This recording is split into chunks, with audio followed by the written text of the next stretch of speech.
Hello YouTube, it's Mr. Very here, back again at the layout.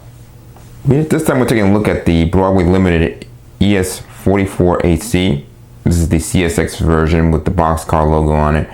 I like this engine a lot, and they they finally came out with the newer version of this.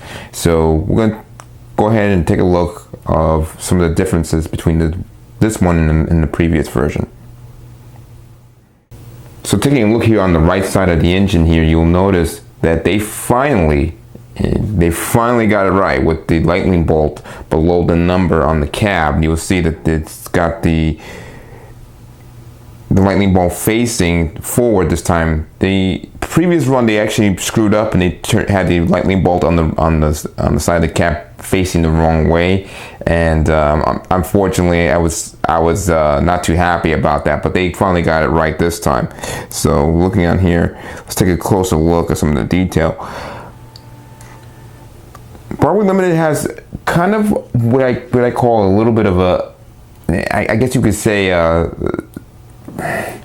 don't know how you look at it, but they just have not quite the best in terms of detail, not quite the worst. It's kind of somewhere in between.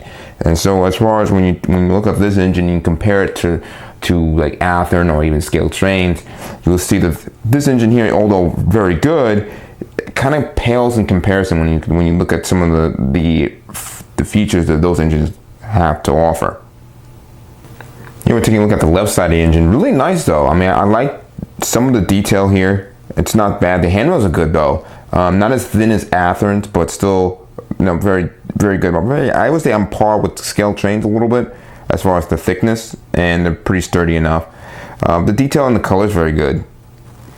When you look at Broadway Limited, they kind of have some good stuff here. It's just, I would say the tooling seems a little bit dated. When you look at, there's no roller bearing caps. There is some see-through grill, and that's on top. I'll show you some of those in a second. But when you look at the cab itself, you have a full interior, but you don't have the tinted glass. So again, there's some trade-offs here. I mean, it's not that bad again, but this unit does have smoke, and it does have Paragon 3, which is very nice. So if you have one of those Paragon 3 systems, you definitely like to have one of these engines to go along with it. Now we're having a look here at the front of the engine. You notice that they have the white roof with the GPS antenna dome. I like the fact that the interior, the cab interior, all the details there, and the fact that they also have the metal coupler in front. That's really nice too. So I didn't have to replace any couplers. The painted tips on the MU hoses are really nice, and they actually have them going through the snowplow, which is also nice also. So the details there, the paint job is there. It's really nice. I like all the warning labels that they have on the engine itself. Again, painted really nicely. It's just that some of the detail as far as separately piped parts isn't quite there, but the price point's okay with these. You can expect to pay about $250 for this, and it's not too bad considering that how expensive has the Athearn engine has became over the years. So it's still not that bad. So let's go take a look at the rear of the engine. All right, so now we're taking a look here at the rear of the engine. Pretty standard here for the CSX version here. Looks pretty good. One of the things that they had problems with the last run they did was with the Norfolk Southern one with the non-functioning ditch lights. So I was hoping that they have that tooling on hand to fix it. I have to get my hands on one to see if they did. So, but for now, this version seems to be okay. Again, you got the LED lights, and it looks very good. So taking a look here at the top, you'll notice that they have this see-through fans here on the top of the radiator grill here. It looks really good.